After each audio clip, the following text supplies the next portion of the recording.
The Mermaid Forgotten Contract.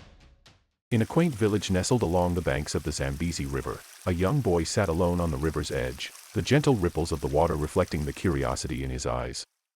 Unbeknownst to him, he had become the subject of intense observation by a mermaid scout, whose mission was to seek out gifted children, whose potential as healers shimmered like an ethereal aura. This elusive gift was bestowed upon only a select few. The Mermaid Scout had encountered many souls throughout her ventures, but none had radiated an energy as extraordinary as this boy. The sheer potency of his healing aura astounded her, leaving her captivated and determined to bring him into the mermaid world. As the distant sound of approaching voices reached the river's edge, the Mermaid Scout knew she had to act swiftly. Time was of the essence, for if the villagers discovered her presence, her chance to claim the gifted boy would be lost forever. In an instant, a tempestuous whirlwind materialized, engulfing Mwamba, and with a sudden gust, he vanished from the riverbank, leaving no trace behind. Mwamba. Mwamba's entrance into this world was marred by the tragic loss of his mother. Whispers circulated among the villagers, claiming that he had been in such a hurry to come into this world that he had torn his mother from the inside. With his mother gone, Mwamba's father was left shattered, drowning in grief. Unable to bear the weight of his sorrow, he withdrew from his son, leaving Mwamba to be raised by his paternal grandparents. For 5 years, they provided love and solace, nurturing him with tender care. But tragedy, it seemed, was destined to follow Mwamba. One fateful night, a ferocious fire erupted within the humble hut where his grandparents slept, consuming everything in its path. In the blink of an eye, Mwamba's world crumbled, and his young soul was orphaned once again. It was then that his estranged father, a traveling merchant, re-entered his life. But there was no warmth in his father's eyes, only resentment and bitterness. Mwamba became a burden to his father, subjected to unkindness and harsh words. The young boy's spirit withered under the weight of his father's scorn, his dreams tarnished by the harsh reality of his existence. Now, burdened by grief and hardship, Mwamba found himself standing on the riverbank.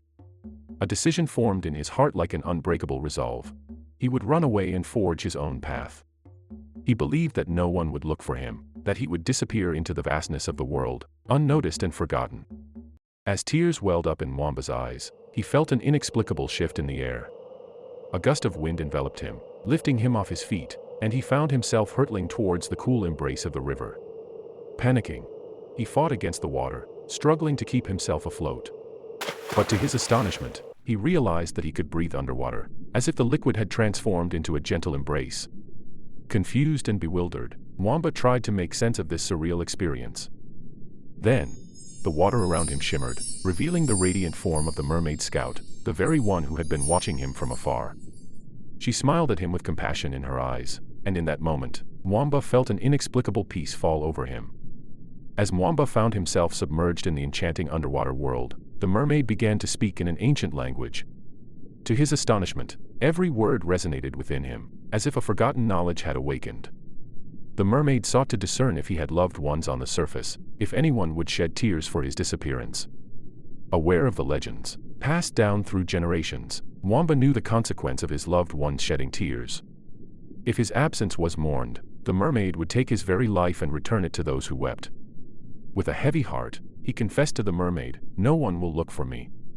A gleam of delight danced in the mermaid's eyes as she listened to Mwamba's response. Assured that no one would mourn his absence, she guided him deeper into the ethereal waters, revealing a breathtaking underwater village that seemed plucked from the realm of dreams. Within the heart of the village, Mwamba was introduced to the esteemed healer he was destined to study under. The healer's gaze fell upon Mwamba, and to his utter surprise, the mentor's eyes filled with admiration and praise, acknowledging the scout's discerning eye for talent. Mwamba's confusion mingled with a sense of pride, as he realized that he had unknowingly impressed the esteemed healer. In the initial weeks of his training, Mwamba encountered cuisine unlike anything he had ever tasted before. Plates filled with worms and insects were presented before him, an unusual and challenging fare. However, with grace and determination, he consumed each morsel, fully immersing himself in this extraordinary experience. The training was arduous and the mentor strict in his teachings. Time, as Mwamba soon discovered, flowed differently underwater, and he had to adapt to this new reality. Weeks turned into months, and months stretched into years. With each passing day, Mwamba gained the trust and respect of his mentor, proving himself as a worthy student of the healing arts. As his skills grew, Mwamba accompanied his mentor to the chambers of the Mer King, assisting in the healing rituals that would restore the monarch's health.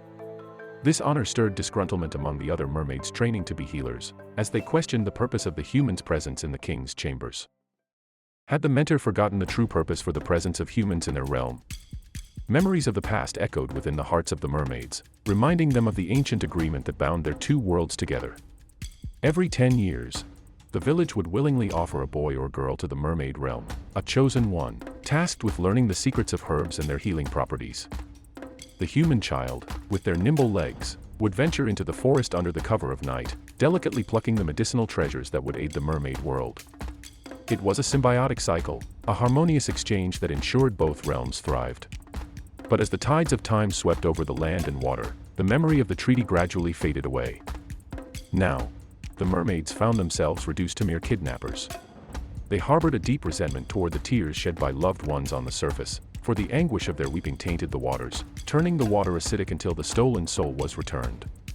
They will have their soul back, the Mermaid Scouts would utter with a heavy heart, and a sorrowful sight would unfold as a boy's lifeless body would float upon the water's surface. However, as Mwamba's visits to the Mer King became more frequent, he forged a close friendship with the young prince of the river, whose name was Lulenga. They quickly became inseparable, their bond growing stronger with each passing day. Lulenga was captivated by Mwamba's tales of the outside world, and he yearned to learn more about the lands beyond the water's edge. However, time was a relentless force, and soon it was Mwamba's turn to return to the upper ground and fulfill his destiny as the greatest healer yet. The news struck Mwamba like a thunderbolt, and he couldn't fathom leaving this newfound home, even if it meant embracing his calling. Desperation flickered in his eyes as he turned to Lulenga, hoping his friend could somehow change his fate. "You have to convince them to let me stay," he implored, his eyes filled with determination. "I am working on something revolutionary, something that will change the course of history." The prince's curiosity was piqued, his interest ignited by Mwamba's cryptic words. "Tell me," he urged, unable to contain his excitement. "I promise I won't tell anyone." Lowering his voice, Mwamba shared his secret, ensuring the prince's undivided attention. "It's a transformation elixir," he revealed. Confusion flickered across Lulenga's face, urging Mwamba to elaborate. "Imagine," he continued, "if we never had to abduct another child. This elixir, if I get it right, will temporarily transform a mermaid into a human. They can venture to the surface, collect their own medicine, and return before the effect wears off." The prince's eyes widened, his intrigue growing by the moment. "How much time would it require?" he inquired eagerly, captivated by the possibilities this discovery held. "It will take time," Mwamba admitted, his gaze searching Lulenga's face. "Besides, I have no family to go back to. Please, help me." Silence lingered for a moment as Lulenga contemplated the weight of Mwamba's request. A smile slowly spread across his face, revealing the glimmers of hope that danced within his eyes. "Okay," he declared, determination lacing his voice. "I will try to convince my father." Lulenga's eyes burned with determination as he met his father's gaze, refusing to back down.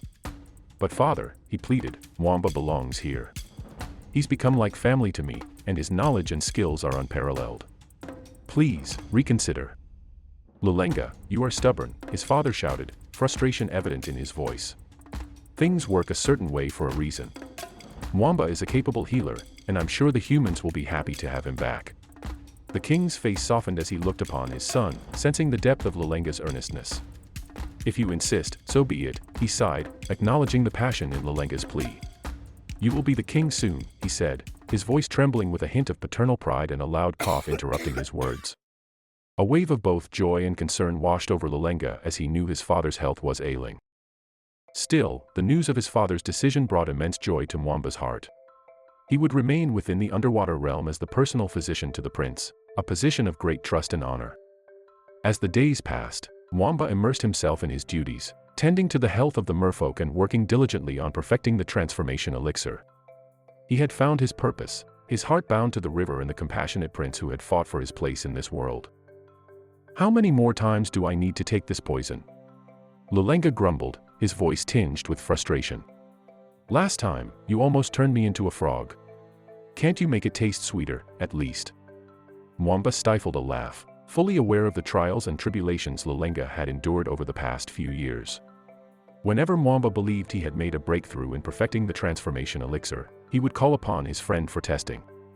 Each attempt brought them closer to success, but it had come at the cost of Lulenga's taste buds and general well-being. "We're almost there," Mwamba assured him, his eyes gleaming with determination. "Then, we can work on eliminating the awful smell and taste," he said, suppressing laughter.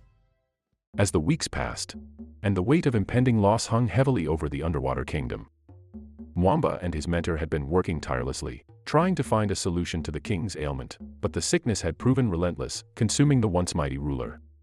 Now, as Lulenga stood by his father's bedside, he could feel the fading heartbeat and the somber words of the attending elders echoing in his ears, confirming the inevitable demise. As the attending elders paid their respects, Lulenga excused himself, sensing the urgency of Mwamba's arrival. Together, they swiftly made their way to the familiar banks of the river, their sacred testing ground. Lulenga's frustration simmered beneath the surface, annoyed that he had to undertake this task amidst such somber circumstances. He consumed the elixir, fully expecting the familiar sensation of transforming into a lizard, as previous attempts had yielded. But something was different this time. As the tingling sensation spread through his body, Mwamba realized that his legs had transformed, but not into that of a lizard. They were human legs, standing firmly on the ground. The boys couldn't believe what they were witnessing. It was an extraordinary moment. One foot after the other, Lulenga, Mwamba shouted, encouraging his friend to take a step forward. And just like that, Lulenga's legs began to change, mirroring Mwamba's.